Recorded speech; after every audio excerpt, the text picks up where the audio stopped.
हमारे इस समाज में एक परेशानी आती है और वह परेशानी लगभग कई ज़्यादा लोगों के पीछे ही पड़ जाती है, लेकिन इन्हीं परेशानियों से लोग निजात पाने के लिए एक जल्दबाजी में गलत फैसला ले लेते हैं, जिसकी वजह से खुद वह परेशानी में पड़ते ही है और साथ में उनका परिवार भी परेशानी में पड़ जाता है।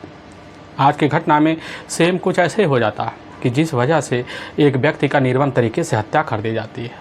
हत्या करने के बाद लोगों के कानों में जब सच्चाई निकल के आता है तो इससे सुनने के बाद लोगों का कलेजा भी थर्रा जाता है। आखिर क्या था इस घटना में क्या हुआ, इस घटना की आप पूरी तह तक सच्चाई जानने के लिए इस वीडियो को आप लास्ट तक जरूर देखिएगा।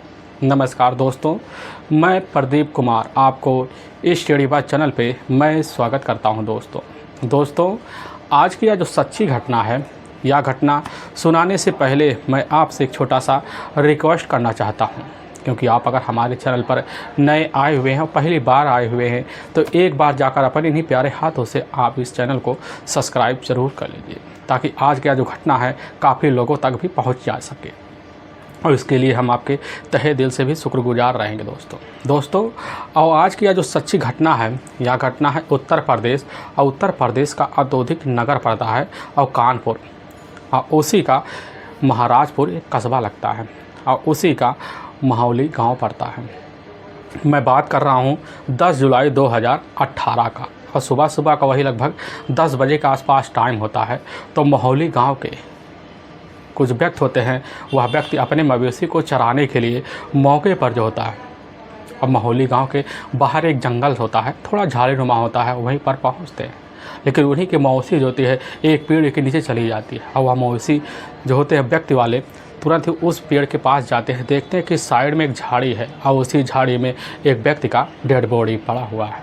वह व्यक्ति जैसे देखते तो उसी समय वह चीख पड़ते हैं। चीखने की वजह से अब जो होता है वहाँ जितने भी मवेशी मतलब चराने वाले होते हैं सभी लोग इकट्ठा हो जाते हैं, सभी लोग काफ़ी ध्यान से देखते हैं। लेकिन उसी में से एक व्यक्ति होता है जो महौली गाँव में आता है। गांव में आने के बाद वहाँ के सरपंच होते हैं धनीराम जैसी खबर पाते तुरंत ही अपने कुछ दोस्तों को लेकर तुरंत उसी जंगल में पहुँच जाते। लेकिन जंगल में जब व्यक्ति को देखते हैं तो उसी समय अब धनीराम अपने नज़दीकी पुलिस थाने महाराजपुर में फ़ोन कर देते हैं। तो वहाँ के थाना प्रभारी होते हैं रामविलास वर्मा, और रामविलास वर्मा जैसी खबर पाते तुरंत इसकी सूचना सबसे पहले अपने से बड़े अधिकारी को दे देते हैं। बड़े अधिकारी सूचना पाने के बाद तुरंत ही इन्हीं को हिदायत देते हैं। हिदायत देने के बाद रामविलास वर्मा अपनी टीम को लेते जिप्सी लेकर तुरंत ही उसी अब महौली के ही जंगल में पहुंच जाते हैं। और जब पहुंचते देखते हैं कि पहले से ग्रामीणों का जमावड़ा लग चुका होता है। लेकिन ग्रामीण के जो जमावड़े होते हैं, जैसे रामविलास वर्मा का जो जिप्सी होता है, देखते ही अपने आप छड़ जाते हैं। बिना देर की इधर रामविलास वर्मा अपने टीम के सहित होता है उस व्यक्ति डेड बॉडी के पास करीब पहुंचते हैं। मुआयना करते देखते गले में एक गमछा लिपटा हुआ जो पीले कलर का होता है, और पैर में जूते होते हैं, पैंट शर्ट होता है, यानी कि लग रहा है किसी अच्छे खासे घर का वह व्यक्ति होता है। पुलिस जब डेड बॉडी का पंचनामा करती है और वहीं अच्छे से निरीक्षण करती है तब पता चलता है कि डेड बॉडी पर कोई भी खरोच मोच का निशान नहीं होता है। लेकिन पुलिस को पूरा यकीन हो जाता है कि जो भी व्यक्ति होगा इस व्यक्ति का इसी गमछे का उपयोग कर इसकी हत्या की होगी। और पुलिस वहाँ जितने भी खड़े व्यक्ति होते हैं सबसे उस व्यक्ति का शिनाख्त करवाती है, लेकिन कोई भी व्यक्ति जो होता है वहाँ पर उस व्यक्ति का शिनाख्त नहीं कर पाता, जिसकी वजह से पुलिस सब काफ़ी असमंजस से पड़ जाती है। लेकिन वहीं पर कुछ सिपाही जो होते हैं उस व्यक्ति का तलाशी लेना शुरू कर देते हैं। लेकिन जब जेब की तलाशी लेते हैं तो उसी में एक जो होता है आधार कार्ड निकल जाता है। तो उसी आधार कार्ड को लेते हैं तो पता चलता है इस व्यक्ति का नाम है दिनेश यादव, और दिनेश यादव की जो उम्र है वह लगभग 29 साल के आसपास है, जो असल में फतेहपुर ज़िले के ही बोरुई गांव पड़ता है। अब बोरुई गांव के रहने वाले होते हैं राम सिंह, उन्हीं का अपना बेटा होता है।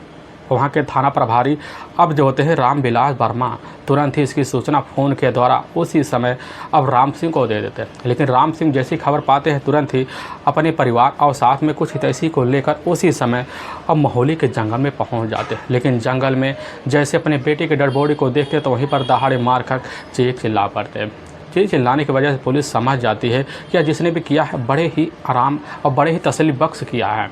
रामविलास वर्मा की हालत देखकर पुलिस को काफ़ी असमंजस सा लगता है। लेकिन वहीं पर इधर दिनेश की अपनी पत्नी होती है सुलेखा। अब सुलेखा की उम्र होती है लगभग वही 25 साल के आसपास होता है। सुलेखा वहीं पर बैठकर दहाड़े मारकर चीख चिल्ला रही होती है। लेकिन पुलिस जो होती है इधर सुलेखा को काफ़ी ध्यान से देखती है। पुलिस सुलेखा से वहीं पूछने लग जाती है। सुलेखा पुलिस के सामने एक ही बात रट्टा लगाकर कहना शुरू कर देती कि साहब, हमारे पति जो होते हैं खुद जो होते हैं अपने ही बुआ के पास गए हुए थे हमको लेने के लिए, लेकिन रास्ते में वह मौके पर हमें छोड़कर बाज़ार कहीं चले जाते हैं। बोल देते हैं कि हम बाज़ार जा रहे हैं, चलो हम कुछ देर बाद घर आ जाएंगे। और वहाँ से हमारे पति चले जाते हैं, अपने घर आते हैं, लेकिन हमारे पति दोबारा घर लौट के नहीं जाते। हम काफ़ी तलाशी करते हैं, रात भर अपने ससुर को भी खबर देते हैं, लेकिन उनका कहीं अता पता नहीं चलता। अब इसकी सूचना हमें सर अभी आपके द्वारा ही मिल रहा है। अब यह बात जैसे इधर वहाँ के थाना प्रभारी अब रामविलास सुनते हैं। सुनने के बाद तुरंत ही बॉडी का जब पंचनामा कर लेते हैं, तुरंत उठाकर अपने नज़दीकी जो सरकारी अस्पताल होता है अब उसी में पोस्टमार्टम के लिए भेजवा देते हैं। अब इधर जो होती है पुलिस की टीम उधर राम सिंह को अपने साथ थाने ले आती है। थाने ले आने के बाद पुलिस की टीम राम सिंह के कुछ पूछताछ करती है और उनसे कहने लग जाती है कि आपके बेटे इधर जो होता है दिनेश यादव को किसी के साथ दुश्मनी है। तो राम सिंह वहीं तुरंत ही इनकार कर जाते, साहब हमें नहीं पता हमारे बेटे का किसके साथ क्या दुश्मनी है, लेकिन साहब हमें ज़रूर इतना पता है कि हमारा जो अपना बेटा है वह बेटा इधर जो होता है दिनेश यादव अपनी पत्नी सुलेखा को लेकर काफ़ी ज़्यादा परेशान था। और इतना ज़्यादा परेशान था कि वह जो होता अपनी पत्नी को लेकर कई बार झगड़े तकरार भी कर देता था। और झगड़े तकरार जब करता था तो कभी इसके जो चर्चे होते हैं पूरे गांव में पहुंच जाते थे। लेकिन जैसे पुलिस इतना सा खबर पाती है कि आखिर में सुलेखा और साथ में दिनेश यादव के बीच कई बार झगड़े तकरार हुए थे, तो पुलिस यह जानना चाहती है कि झगड़े तकरार का कारण क्या थे। और पुलिस इसी जानकारी के लिए सबसे पहले मुखबिर लगा देती है। अब मुखबिर लगाने के बाद पुलिस की जो टीम होती है इधर दिनेश और साथ में सुलेखा के संबंधों के बारे में जानकारी लेना शुरू कर देते हैं। लेकिन जब जानकारी लेना शुरू कर देती है तो कुछ ही व्यक्ति होते हैं जो इधर सुलेखा के ही ससुराल वाले होते हैं। और वहीं पर जाकर उन खबरियों के द्वारा पुलिस को खबर दिया जाता है कि आखिर में सुलेखा के प्रेम संबंध को लेकर काफ़ी बार झगड़े तकरार हुए थे। वह प्रेम संबंध वाला जो इंसान होता वह कोई और नहीं होता, दिनेश यादव का एक फुफेरा भाई होता है जो इसी मछलिया गांव का ही रहने वाला है, अनिल जिसकी उम्र लगभग यही 31 साल के आसपास है। और अनिल का जो होता है अपने ही मामा के यहाँ लगभग 1 साल से काफ़ी बार आना जाना बना हुआ है। और पुलिस बस इतनी जैसे सुराग पाती है तो बिना देर किए सबसे पहले इधर एक टीम सुलेखा को अपने कस्टडी में लेती है। कस्टडी में लेने के बाद थाने ले जाती है और थाने में पुलिस के सामने कुछ पहले से सीडीआर डिटेल निकाले गए होते हैं। उसी सीडीआर डिटेल के आधार पर पुलिस को पूरा यकीन हो जाता है कि इसमें जो भी हाथ है सुलेखा का हाथ है। अब पुलिस बिना देर के सुलेखा से वही थाने जो होता अपने अब महाराजपुर में पूछताछ शुरू कर देते हैं। लेकिन जब पूछताछ शुरू किया जाता है तो पुलिस के सामने जैसे सुलेखा पढ़ती है, पढ़ने के बाद पुलिस को देखकर थर थर कांपना शुरू कर देती है। बिना देर किए पुलिस के सामने सुलेखा टूट से जाती है और अपने पति दिनेश यादव के हत्या का जो राज सबके सामने रखती है और जो कहानी बयां करती है, इसे सुनने के बाद लोगों का जो कलेजा होता है एकदम सा ऐसे हिल सा जाता है। दोस्तों, असल में यह जो घटना है यह घटना मात्र उस कड़ी को जोड़ता है जो कड़ी इंसान को सोचने पर मजबूर कर देता है। उत्तर प्रदेश का एक जाना माना शहर पड़ता है फतेहपुर, और फतेहपुर का ही एक धाता कस्बा लगता है। और उसी कस्बे में रहने वाले होते हैं अब दयाराम यादव वह व्यक्ति होते हैं जो अपने धाता कस्बे में उनका मान और सम्मान भी होता है, क्योंकि दयाराम यादव मौके पर एक जो होता है दूध व्यापारी भी होते हैं, घी व्यापारी भी होते हैं। काफ़ी लोगों के साथ उनका उठना बैठना भी होता है। अब उनके परिवार में उनकी अपनी पत्नी भी होती है मालती, और मालती के टोटल सिर्फ 2 बेटियां होती हैं। जो सबसे बड़ी बेटी होती है वह होती है रेखा, और जो सबसे छोटी बेटी होती है वह होती है सुलेखा। अब दयाराम यादव जो होते हैं अपने परिवार का गुजर बसर करने के लिए जो होता है अपने धाता कस्बे में जाकर मौके पर दूध का लेन देन किया करते थे। यानी कि उनका आयात निर्यात का दूध का काम होता था। लेकिन जब ज़्यादा दूध पाते थे लाकर अपने घर में मक्खन और दही जमा लेते थे और वह ले जाकर अपने बाज़ार और साथ में यहाँ तक कि फतेहपुर ज़िले में ले जाकर बेच लिया करते थे, और जिसकी वजह से उनके पास ठीक ठाक पैसे आ जाते थे। और इसी पैसे की वजह से अपनी दोनों बेटियाँ रेखा और सुलेखा की बेहतर तरीके से पढ़ाई कराने के लिए पूरी कोशिश करते हैं। लेकिन हिसाब से रेखा और सुलेखा पढ़ नहीं पाती, ना पढ़ पाने की वजह से रेखा और सुलेखा अपने घर गृहस्थी में अपनी जो माँ होती है इधर मालती के साथ उलझ जाती हैं। लेकिन मालती और दोनों बेटियां दोनों मिलकर अपने पिता के साथ जो होता है उन्हीं के जो व्यापारी होता है और बढ़ोतरी के घर में हाथ बढ़ाया करती थी। वक्त तो बड़े अच्छे से निकलने लग जाता है, लेकिन दयाराम की जो अपनी बड़ी बेटी होती रेखा, अब रेखा जैसे शादी की दहलीज पर पहुंचती है तो उसी समय दयाराम को जो था अपनी बड़ी बेटी की शादी को लेकर बड़ी चिंता हो जाती है, जिसकी वजह से वह रेखा के लिए लड़की की तलाशी करना शुरू कर देते हैं। लेकिन दयाराम के कुछ अपने हितैषी होते हैं, उन्हीं के द्वारा पता चल जाता है कि हमारे ज़िले के ही जो बिंदकी कस्बा पड़ता है उसी कस्बे के रहने वाले होते हैं राम बाबू, और राम बाबू का अपना एक बड़ा बेटा भी होता है घनश्याम। घनश्याम जो देखने में काफ़ी अस्फुट होता है। और इधर जैसे ही अब दयाराम खबर पाते हैं, पाने के बाद तुरंत ही जाकर अपनी जो बड़ी बेटी होती है रेखा की जो शादी होती है अब वह जाकर घनश्याम के साथ कर देते हैं। इधर रेखा अपने ही परिवार के साथ जाकर अपने ससुराल में बेहतर तरीके ढंग से रहना शुरू कर देती है। लेकिन इधर जो होता है अब दयाराम की जो अपनी छोटी बेटी होती है अब सुलेखा जैसे ही अब शादी की दहलीज पर पहुंचती है तो उसी समय दयाराम सोचने लग जाते हैं कि सुलेखा के लिए भी हमें अच्छा सा अच्छा लड़का देखना चाहिए। और उसी समय दयाराम तुरंत ही लग जाते अपनी बेटी अब सुलेखा के लिए अच्छा सा लड़का देखने के लिए। काफ़ी लोगों से मिन्नतें करते हैं, रिक्वेस्टें करते हैं, लेकिन काफ़ी लोग मेहनत भी करते हैं सुलेखा के लिए अच्छा सा रिश्ता मिल जाए, लेकिन उनके हिसाब से अब सुलेखा के लिए कोई लड़का ढंग से नहीं मिल पाता, जिसकी वजह से दयाराम काफ़ी हताश हो जाते हैं और इसी हताश भरी ज़िंदगी को अपनी बेटी और अपनी पत्नी के साथ अपने घर में रहकर जीना शुरू कर देते हैं। लगभग तलाशी करते करते पूरा का पूरा अब 2.5 साल वक्त बीत जाता है, लेकिन उनके हिसाब से सुलेखा के लिए अब कोई लड़का नहीं मिल पाता। तभी इसी बीच दयाराम के कुछ अपने करीबी होते हैं जो दूर के रिश्तेदार होते हैं, अब उन्हीं के द्वारा दयाराम को पता चल जाता है घटना से मात्र ठीक 8 साल पहले जो होता है कि उत्तर प्रदेश का जो फतेहपुर ज़िला पड़ता है उसी का एक बेरोई गांव लगता है। उसी गांव के रहने वाले होते हैं राम सिंह यादव, और राम सिंह यादव के टोटल 3 बेटे ही होते हैं, लेकिन जो सबसे बड़ा बेटा होता है वह बेटा होता है दिनेश यादव। दिनेश यादव जो होता है मौके पर जब पढ़ाई कर रहा होता है तो उसी बीच उसके पढ़ाई में मन नहीं लगता है, क्योंकि वह काफ़ी करीबी दोस्तों से ऐसी आवारागर्दी करना शुरू कर देता है, जिसकी वजह से वह अपने घर गृहस्थी में आकर इधर अपने पिता जो होता है अब राम सिंह यादव के साथ उलझ जाता है। लेकिन राम सिंह यादव जब समझने लग जाते कि हमारा जो बेटा है अब शादी की दहलीज पर पहुंच चुका है तो उसी समय वह भी खबर दे चुके थे कि लड़कियां मिल जाए और तलाशी इधर करना भी शुरू कर देते हैं। तभी इधर जो होता है दयाराम यादव को पता चलता है दिनेश यादव के बारे में। दिनेश यादव के बारे में जैसे ही पता चलता है तो उसी समय जाकर अपनी जो छोटी बेटी है सुलेखा की शादी अब जाकर दिनेश यादव के साथ करवा देते हैं। लेकिन सुलेखा जैसे अपने ससुराल में जाती है उसकी खूबसूरती के जो चर्चे होते हैं पूरी तरह से उसके ससुराल में बिखर से जाते हैं। खूबसूरती की वजह से वह काफ़ी चार भी लगा देते हैं। लेकिन इधर जो होता है दिनेश और साथ में सुलेखा की शादी का अच्छे तरीके से वक्त निकलना शुरू हो जाता है। निकलते निकलते लगभग इनके जीवन का 8 साल का वक्त बीत जाता है, लेकिन सुलेखा और साथ में दिनेश के ज़िंदगी में अभी तक कोई औलाद भी नहीं खेला था, जिसकी वजह से इधर सुलेखा काफ़ी ज़्यादा परेशान हो जाती है और इस परेशानी का कारण भी बन जाता है, क्योंकि सुलेखा के जितने भी मौके पर हितैषी होते हैं, पड़ोसी होते हैं, सभी लोग सुलेखा को काफ़ी खरी खोटी सुनाते हैं। क्योंकि दुनिया में ऐसा ही रीत चलता है, कोई भी अगर औरत हो इस तरह अगर लगभग 8 साल बीतने के बाद इस तरह का अगर कदम हो जाए तो उसके साथ ऐसा ही हश्र होता है।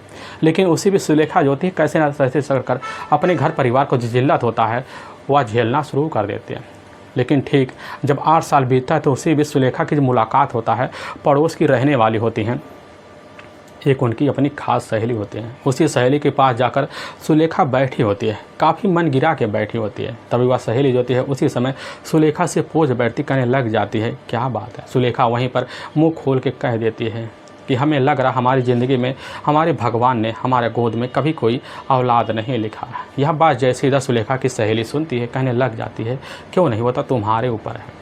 और उसी समय सुलेखा भी उसी सहेली से अपनी पूरी बात बता देती, कहने लग जाती है कि हमारा जो अपना पति है वह पति जब से हम बे औलाद हुए हैं, जब से उसको हमारे ऊपर शंका चढ़ा, तब से वह जो होता है अपनी ज़िंदगी बिताने के लिए शराब का सेवन करना शुरू कर दिया, जिसकी वजह से उसका शरीर पूरी तरह से खोखला पड़ गया है। और रात का जब टाइम होता है तो उसी व्यक्ति हमारे सामने ढेला पड़ जाता है। हमें भी शंका हो रहा कि हमारे पति के अंदर कुछ ना कुछ खोट पड़ा हुआ है। अब यह सहेली जैसी आप बात सुनती हो तो उसी समय सुलेखा को बड़ी प्यार भरी हिदायत देती, कहने लग जाती है, सुलेखा देखो, क्यों ना तुम किसी अपने करीबी से ऐसा रिश्ता रख लो जो तुम्हें औलाद दे सके। अब सुलेखा यह बात सुनती तो एक बार वहीं झपट जाती, झपट पड़ने के बाद तुरंत ही उड़ जाती, अपने घर में आती है। लेकिन घर में आने के बाद होती है अपने पति के साथ कुछ समय तो बिताती है, लेकिन उसी बीच सुलेखा के जो अपने ससुर होते हैं राम सिंह का तबीयत काफ़ी ज़्यादा ख़राब हो जाता है। और जब ख़राब हो जाता तो वह जाकर मौके पर चारपाई पकड़ लेते हैं। पकड़ने की वजह से इधर जो होता है दिनेश यादव दवाई करा कर काफ़ी ज़्यादा परेशान हो जाता है। लेकिन इधर जो होता है दिनेश यादव के जो पिता होते हैं राम सिंह को उनके तबीयत में कोई सुधार भी नहीं होता, जिसकी वजह से सुलेखा और इधर दिनेश दोनों काफ़ी ज़्यादा हताश हो जाते हैं। हताश होने की वजह से इधर जो था दिनेश काफ़ी ज़्यादा कर्जे में हो जाता है। इतना कर्जे में हो जाता कि बैंक से काफ़ी सारा लोन ले लेता, लेकिन तब भी जो था राम सिंह को उनके तबीयत में कोई भी आराम नहीं दिखता। ना आराम दिखने की वजह से इधर दिनेश और सुलेखा दोनों कैसे ना तैसे कर अपने पिता का सेवा करते हुए ज़िंदगी बिताना शुरू कर देते हैं। लेकिन जैसे कुछ साल बीतता है, यानी कि शादी के लगभग 9 साल बीत जाता है, तो उसी बीच इधर जो होता है दिनेश का ही एक अपना फुफेरा भाई होता है अनिल। अनिल जो होता है वह कानपुर के ही मछलिया मोहल्ला पड़ता है, उसी मोहल्ले का रहने वाला होता है। लेकिन मौके पर अनिल शादीशुदा भी होता है, जिसकी उम्र लगभग 30 साल के आसपास होता है। लेकिन अनिल जो होता है अपने मामा का हाल चाल लेने के लिए अपने ही मामा के पास पहुंचता है। लेकिन जब पहुंचता है तो चारपाई के पास खड़ा होता है, तो मामा का जो हंस रहता है वह देखकर अनिल एकदम दंग सा रह जाता है। लेकिन उसी के करीब बैठी हुई उसकी अपनी जो भाभी लगती हैं, यानी कि दिनेश की जो पत्नी होती है वह होती है, वहीं पर सुलेखा भी बैठी होती है। लेकिन उसका जो चेहरा होता है एकदम गिरा सा होता है। लेकिन अनिल का नज़र जैसे सुलेखा के ऊपर पहुंचता है, पहुंचने के बाद उस दिन की जो खूबसूरती होती है देखकर अनिल फिदा सा हो जाता है, क्योंकि शादी पोशाक में बिना जो होता है किसी मेकअप के बैठी होती चेहरा गिराए हुए। लेकिन अनिल जैसे देखता है तो उनके मन के भावनाओं को समझने के लिए इधर जो होता है सुलेखा के करीब जाता है। लेकिन करीब जाता है तो अपने मन में लालसा खुद अपने अंदर समाने के लिए सुलेखा से मीठी मीठी बातें करना शुरू कर देता है, जिसकी वजह से सुलेखा उसकी मीठी मीठी बातों में वहीं आ जाती हैं। अपनी सारी शिकायत इधर जो होता है सुलेखा उसके सामने रख देते हैं। जब रखती हैं तो इधर जो होता है अब अनिल समझ जाता कि हमारी जो भाभी है वह लग रहा हमारे कब्जे में आ रही है। और उसी दिन जो होता है वहाँ पूरी रात बिताता है और अपनी भाभी जो सुलेखा के साथ मिलकर बातें करता है। लेकिन बातों बातों में सुलेखा जो होती है अपने अंदर वही पुरानी बात याद आती है जो उसकी सहेली ने सुलेखा के सामने एक दिन रखा हुआ था कि तुम क्यों ना अपने को हितैषी से जाकर वही रिश्ता रखो जो तुम्हें संतान दे सके। और जब ध्यान आता तो उसी समय जो होता है इधर सुलेखा भी अपने आप को खोल लेती है। खोलने के बाद जो होता है इधर अपने जो देवर लगता है दूर का, उसी समय अनिल से करीबी बनाना शुरू कर देती है। और जब भी अनिल उस कमरे में इर्द गिर्द घूमता तो उसी समय सुलेखा जो थी अपने कुछ अंग प्रदर्शन करती है, जिसकी वजह से अनिल भी समझ जाता है कि आखिर में सुलेखा भी कुछ चाहती हैं। और जब यही सोचकर अनिल पीछे पड़ जाता है तो अनिल जो होता है उसी समय इर्द गिर्द घूमने लगता है। दूसरे दिन का टाइम होते ही इधर अनिल जो होता है अपने घर चला जाता है। जाने के बाद जो होता है अनिल फिर 4 दिन बीतता, फिर वापस आता, फिर हाल चाल लेता, फिर सुलेखा के इर्द गिर्द घूमने शुरू कर देता है। लेकिन ऐसे करते करते 2 महीने का वक्त बीत जाता है। इधर अनिल का जो होता है आना जाना लगा रहता है, लेकिन इधर अब सुलेखा से बातें भी करना शुरू कर देता है। लेकिन मीठी मीठी बातों में सुलेखा भी पूरी तरह से अनिल के उलझ जाते हैं। लेकिन ठीक 2 महीने बाद अनिल जो होता है एक दिन अपने मामा के पास आता है। लेकिन उस समय जो होता है दिनेश होता नहीं है। अब मौका देकर अनिल कमरे में जाता तो वहीं पर नहा धोकर सुलेखा बैठी होती है। लेकिन सुलेखा जैसे ही इधर अनिल को देखती तो इशारा कर देती। इशारा करने के बाद अनिल का हाथ पकड़कर सुलेखा अपने बेडरूम में ले जाती, वहीं पर संबंध बना लेती है। बस ये सिर्फ औलाद की चाहत में होता है, लेकिन औलाद की जो चाहत होता है वहीं का धरा धरा रह जाता है। और सुलेखा को वह सुख मिल जाता है जो कई सालों से दिनेश से नहीं मिला हुआ है। लेकिन इसी सुख को बार बार पाने के लिए जैसे ही मौका मिलता तो कैसे ना तैसे कर अब अनिल को अपने घर बुला लेती, अपने घर में रिश्ता रख लेते हैं। अब रिश्ते का जो सिलसिला होता है इधर अनिल के साथ बेधड़क चलना शुरू हो जाता है, क्योंकि अनिल जो होता है अपने मामा की देखभाल या हाल चाल लेने के लिए आता बहाना मार कर रिश्ता रख के चला जाता है। अब यह सिलसिला जो होता है बेधड़क चलने लग जाता है। लेकिन ऐसे रिश्ता चलते चलते अब 7 महीने का वक्त बीत जाता, लेकिन किसी को इस रिश्ते के बारे में भनक भी नहीं लगता। तभी घटना से मात्र जो होता है इधर अब 6 महीने पहले एक दिन दिनेश यादव जो होता है मौके पर उसके खेत की सिंचाई के लिए कुछ डीजल की आवश्यकता पड़ जाती है और उसी को लेने के लिए वह अपने ही बाज़ार कानपुर में जाता है। और जब जाता रास्ते में जब पहुंचता है तो उसी पर ध्यान आता कि हमारे पास पैसे तो कम है, हम तो पर्स अपने घर भूल गए हैं। लेकिन इधर पीछे जैसे मौका पाते सुलेखा फ़ोन कर अब इधर अनिल को भी बुला लेती है। लेकिन अनिल जैसी खबर पाता तुरंत ही अपना बाइक लेकर अपने मामा के पास पहुंच जाता और कमरे में मिलकर अपनी भाभी के साथ सुलेखा के साथ रिश्ता रखना शुरू कर देता है। लेकिन कुछ ही वक्त बीतता है। कुछ वक्त बीतने के बाद दरवाजे पर किसी की थड़थड़ाने की आवाज़ आती है। उस आवाज़ को सुनकर सुलेखा चौंक जाती, वह समझ जाती कि ज़रूर हमारे पति होंगे। लेकिन उसी बीच अनिल जो होता है उसी चारपाई के पीछे से छिप जाता है। लेकिन सुलेखा काफ़ी देर बाद दरवाज़ा खोलते हैं। लेकिन दिनेश जैसे दरवाज़ा खुला पाता है तो वह समझ जाता है कि अंदर कुछ ना कुछ राज ज़रूर छुपा है, क्योंकि सुलेखा का जो हंस कसर होता है, चूड़ियाँ कहीं और चेहरा कहीं और जवाब दे रहे होते हैं। और तुरंत ही उसी समय दिनेश कमरे के अंदर दाखिल होता है और नज़र घुमाना शुरू कर, लेकिन उसकी नज़र जो होता है जाकर चारपाई के नीचे पहुंचती है। तो वहीं पर जो होता है अनिल बैठा होता है। अनिल को अपने पास लेता है। लेने के बाद उसी समय अपनी पत्नी और साथ में अनिल का दोनों का वहीं ज़ोरों से पिटाई कर देता है। करने के बाद दोनों को हिदायत देते हुए कहने लग जाता है कि आज के बाद अनिल तो हमारे घर मत आना। और वहाँ से अनिल जो होता है अपने आप को बच बचा के चला जाता है। चला जाने के बाद जो होता है इधर अब सुलेखा अनिल के बीच दूरियाँ तो बन जाती है। कुछ दिन शांत रहता है, लेकिन दोबारा जो होता है अनिल और साथ में सुलेखा के बीच फिर वही रिश्ता बनना शुरू हो जाता है। लेकिन इसी बीच जो होता है जैसे ही सुलेखा के घर में माहौल इस तरह का होता है तो इधर बैंक वाले भी अपना लोन वसूली करने पहुंच जाते हैं और क्लीन चिट देते हुए बोलने लगते हैं अगर कर्ज चुकाया नहीं गया तो दिनेश ज़रूर ही जेल के अंदर पहुंच जाएगा। लेकिन दिनेश जैसे ये बात को सुनता उसी समय काफ़ी सहम से जाता, अपने घर में चिंता में घूमना शुरू कर देता। लेकिन सुलेखा जो होती है जब अपनी पति के बारे में सारी बात जान लेते हैं कि हमारे पति को उसी बात को लेकर टेंशन हुआ है, तो पहले जाकर सुलेखा अपने प्रेमी से फ़ोन के द्वारा बात करती है। लेकिन उसका जो प्रेमी होता है उसी समय पैसे की होने की वजह से साथ देने के लिए तैयार हो जाता है। लेकिन वह उसी समय इधर सुलेखा अपने पति दिनेश से जाकर बात बता देती है। अब दिनेश को भी पैसे मांगने के लिए बड़ा अच्छा तरीका जो होता है सुलेखा से लग जाता है, जिसकी वजह से उसी समय फ़ोन कर जो होता है अनिल से पैसे मांगता है। और जब पैसे मांगता है तो अनिल जो होता है पहले इधर की बातें करता है, लेकिन जब बातें करता है बातें करने के बाद अनिल जो होता है अपने रास्ते को कामयाब करने के लिए तुरंत ही वापसी समय पैसे देने के लिए तैयार हो जाता है। दूसरे दिन का वक्त होता है, पैसे लेकर पहुंचता है, लेकिन अपने साथ कुछ शराब की बोतल लेकर पहुंच जाता है। और जब पहुंचता है तो पैसे देता हाथ में, लेकिन वहीं पर पैक लगाता है। जब पैक लगाता है तो उसी समय जो होता है इधर दिनेश नशे में एकदम बेसुध हो जाता है। मौका पाता है तो अनिल जो होता है कमरे के अंदर जाता है। सुलेखा भी मौका पाती, वहीं पर काफ़ी दिनों बाद संबंध बन जाते हैं। और संबंध का जो सिलसिला होता है इधर अब अनिल का वही जो होता है शराब लेकर पहुँचना, जिसकी वजह से इधर दिनेश भी आसानी से दब जाता है। और मौका इधर दोनों पाते हैं, अपना रिश्ता हर दिन रखना शुरू कर देते हैं। लेकिन जब रिश्ता रखना शुरू कर देते हैं तो इसी बीच इसकी खबर जो होता है आस पड़ोस के लोग कान में पहुँचती कि आखिर जो होता है अनिल का इस घर में आना जाना क्या मतलब है। लेकिन इसकी खबर आस पड़ोस के द्वारा जो होता है दिनेश यादव के कान में पहुँचता है तो दिनेश यादव यहाँ भी भन्ना आ जाता है कि आखिर जब भी हमारा बुआ का जो लड़का होता है अनिल आता तो हमें नशे में बेसुध करके वह हमारी पत्नी के साथ यह सब कर्म करता है। और उसी लिए जो होता है एकदम अपने सामने देखने के लिए और उसी दिन दिनेश प्लान बनाता। उसी प्लान के तहत जैसे शाम का टाइम होता है तो इधर अनिल जैसे ही पहुंचता तो बैग लेकर पहुंचता है। लेकिन उस समय दिनेश मना कर देता, कहने हमने पहले ही नशा कर रखा, हमें काफ़ी नींद आ रही है। और बहाना मारकर दिनेश जाकर अपने चारपाई सो जाता है, लेकिन खुली आँख सोता है। लेकिन जैसी रात का 11 बजता है तो उसी बीच इधर जो होता अनिल उठकर अपने भाभी वाले कमरे में जाता है। जाने के बाद रिश्ता रखना शुरू कर देता है। लेकिन उसी बीच दिनेश उठ होता, दरवाज़ा खोलता तो अपने सामने उन्हीं अवस्था में देखकर भन्ना आ जाता है। लेकिन उसी समय दोनों को पिटाई कर देता। लेकिन जब पिटाई कर देता है तो उसी व्यक्ति जो होता है वहाँ अनिल को काफ़ी समझाता बुझाता है। अनिल जो होता है उसी समय वहाँ से चला जाता है।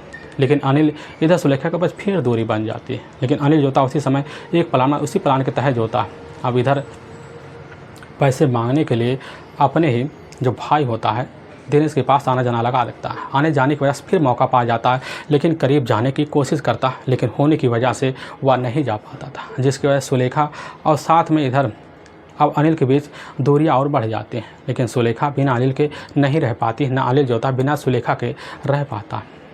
अब जिस वजह से काफ़ी ज़्यादा परेशान हो जाते हैं। और इसी परेशानी को दूर करने के लिए सुलेखा जो होती है काफ़ी हथियार भरा कदम उठाना शुरू कर देते हैं। लेकिन इधर जब भी शराब पीकर शाम के टाइम दिनेश लौटता तो अपनी पत्नी का इधर जो होता है अनिल का नाम लेकर ज़रूर पिटाई कर देता। और पिटाई से परेशान होकर इधर जो होता और बौखला से जाता। बौखलाने की वजह से सुलेखा जो होती है अनिल के साथ मिलकर खतरनाक फैसलों को और कामयाब करने के लिए एक षड्यंत्र भरा खेल बैठती हैं। और तभी जो होता है इधर 8 जुलाई 2018 का ही अब दिन होता है। तो शाम का टाइम होता, शाम के टाइम में जैसे दिनेश अपने घर पहुंचता पता लगता है सुलेखा तो घर में है नहीं। और लेकिन जब किसी के द्वारा उसको पता चलता सुलेखा जो होता है इस समय अब अनिल के साथ जो होता है उसके ही गाँव मछलियाँ गई हुई है। और तुरंत उसी समय दिनेश अपनी बाइक उठाता है।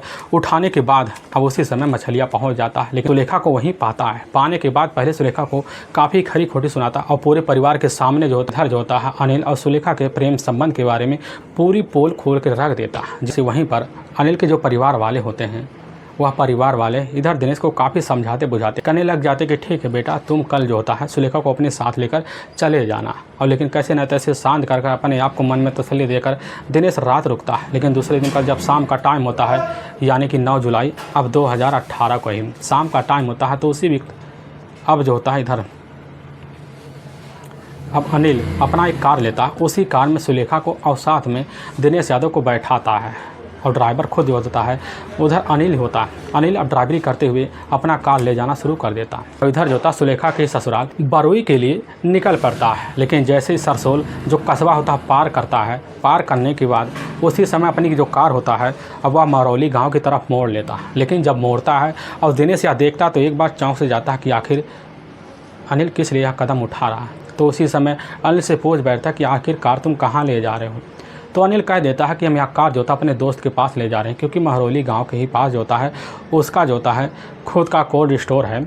उसी कोल्ड स्टोर में वह मौके पर है और उसको हम लेने के लिए जा रहे हैं। लेकिन जैसे यह बात सुनता तो उसी समय दिनेश यादव चुप हो जाता है और इधर जोता है अनिल उस कार को चलाते हुए महरौली गाँव की तरफ ले जाना शुरू कर दे। लेकिन जैसे बीच रास्ते में पहुँचते हैं तो वह रास्ता जोता काफ़ी सुनसान हो जाता है। अब रात का लगभग 8 बजे का टाइम हो जाता है।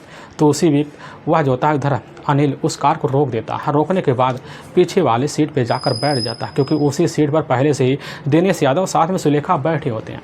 जैसे ही इधर जाकर अनिल सीट पे बैठता तुरंत उधर जोता है अब दिनेश यादव अपनी पत्नी सुलेखा का हाथ पकड़ता है। पकड़ने के बाद बाहर खींचता है। खींचने के बाद तुरंत ही वहीं पर मारना पीटना शुरू कर देता है। लेकिन जब मारना पीटना शुरू कर देता तो उसी बीच सुलेखा अनिल को इशारा कर देती है। अनिल इशारा पाने के बाद तुरंत ही अनिल और इधर सुलेखा दोनों मिलकर इधर दिनेश यादव का वहीं पर उसका गमछा जो होता है उसी गमछे से उसका गला दबाकर हत्या कर देते हैं। हत्या करने के बाद उसकी बॉडी को ले जा पास एक जंगल होता है, उसी जंगल में ले जाकर उसकी बॉडी को डंप कर देते हैं। डंप करने के बाद अब इधर जो होता है अपने गांव मछलिया जो होता है खुद अनिल चला आता है, लेकिन सुलेखा अपने ही ससुराल चले जाती। ससुराल जाने के बाद काफ़ी षड्यंत्र भरी कहानी लोगों को बताना शुरू कर देते हैं। लेकिन वाकई में दोस्तों पुलिस के सामने जब यह सच्चाई होता है अब सुलेखा के तहरीर पर आता है। आने के बाद पुलिस की जो टीम होती है इधर अब अनिल की तलाशी करना शुरू कर देते हैं। लेकिन पता चलता हुआ तो अपने गांव मछलियाँ है ही नहीं। लेकिन पुलिस जो होती है उसकी पूछे कुछ खबरी लगा दी, उनकी खबरी के द्वारा पता चल जाता है।